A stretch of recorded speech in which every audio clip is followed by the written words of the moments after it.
opening March of the Machine has been an incredible experience. With various treatments and what feels like a love letter to modern Magic the Gathering, people are chasing down their favorite cards, whether they're in Multiverse Legends or serialized versions. But on the horizon, we have this crazy product staring us in the eye. But what is Aftermath? What's it going to do? Why are we making it? And is it short printed? Let's talk about it.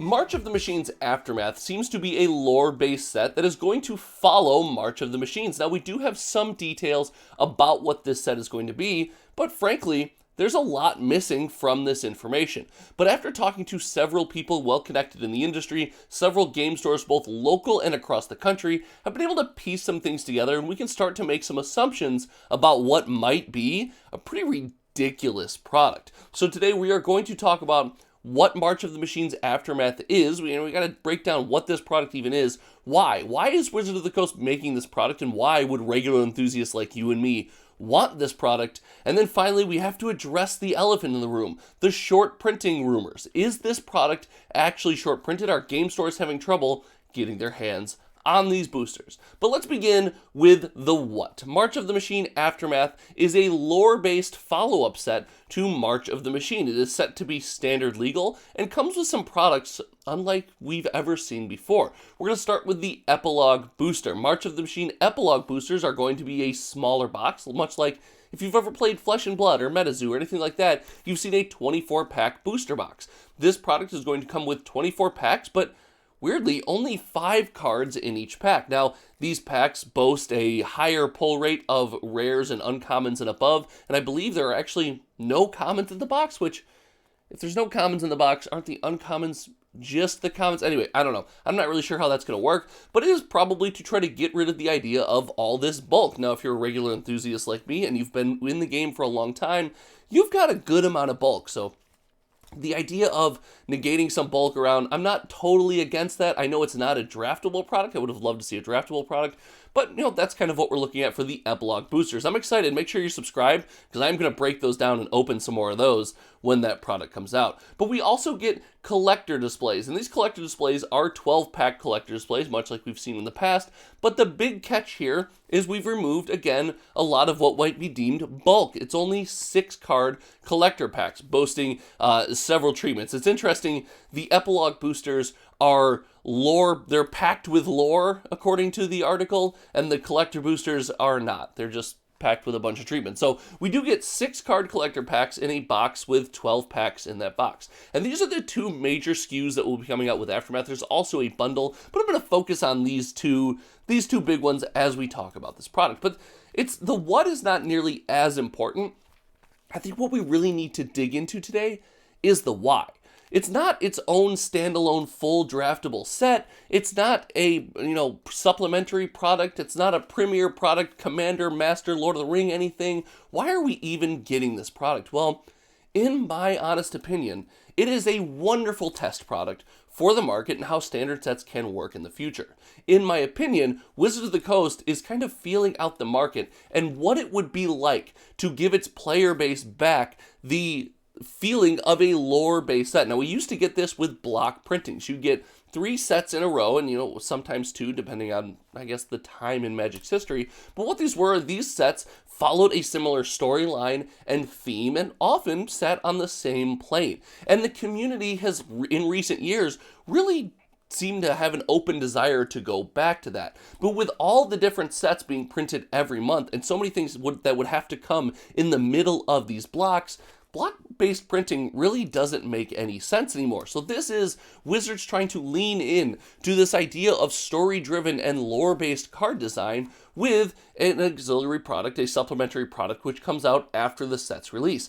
Now, I actually don't think this is a bad idea. We often criticize Wizards of the Coast for saying, you don't use your IP well enough. We don't like your driven story. I don't have a Jace TV show. Yet, historically, all the sets that perform well involves popular stories and lore and planes that the community and regular enthusiasts really bond with and enjoy. Look no farther than Phyrexia All Will Be One. It kind of breaks the mold as to the collector box really doesn't have any crazy chase. There's no serialized cards. There's nothing from outside of the set that you want to dig into and get there.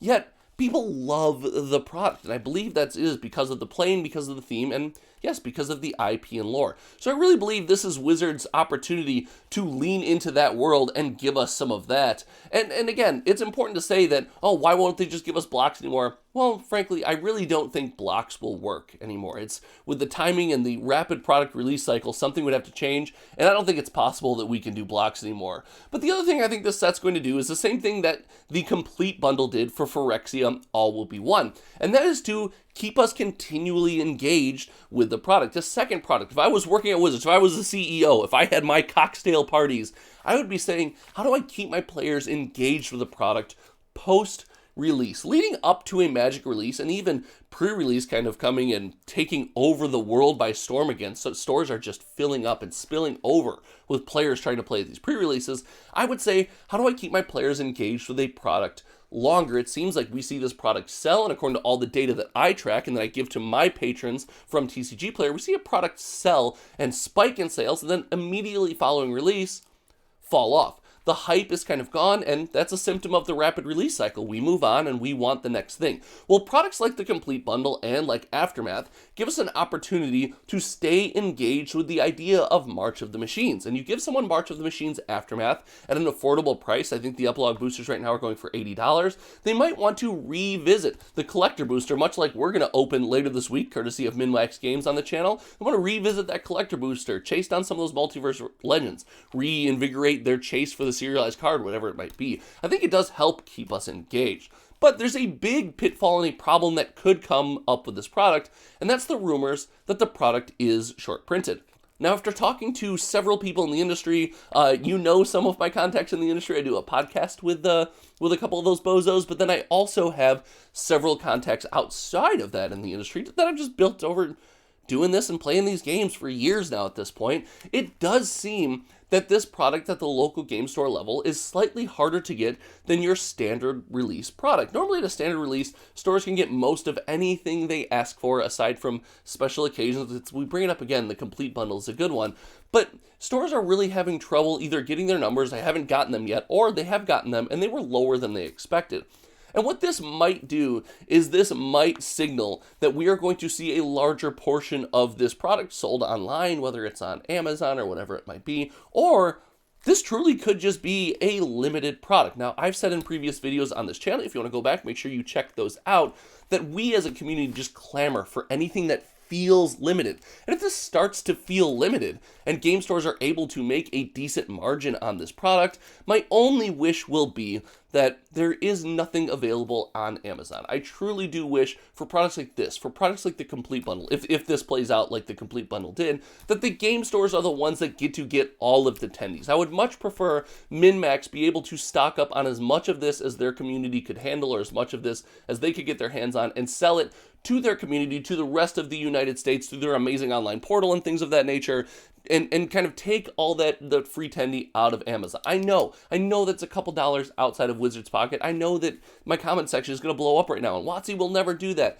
But we have to understand it is a give and take relationship. I would love to see that. But most importantly, I want to hear what you guys think. Are you going to engage in this product? I was excited for March of the Machine and not as excited for Aftermath. Now that I've opened March of the Machine, I'm pretty pumped for both. Like, I love March of the Machine. I've said I've got a box opening coming later this week, and I know we're past the box opening time, but it feels like a love letter to modern Magic the Gathering. If you take the values and put them aside and just kind of experience the product and say, oh, I remember this plane, I remember this time, it's one of the most exciting products to open, and I'm excited to dig back into that. Let me know what you think in the comments section below. Again, we're racing towards 5,500 subs now, so you guys are crushing it. You guys are all incredible. Make sure you click that subscribe button. Thank you so much for hanging out. Until next time, you all know me. My name is Josh, and I hope you have some fun. I hope you love these products, and I hope you stay tuned because we got a lot coming. We'll see you soon.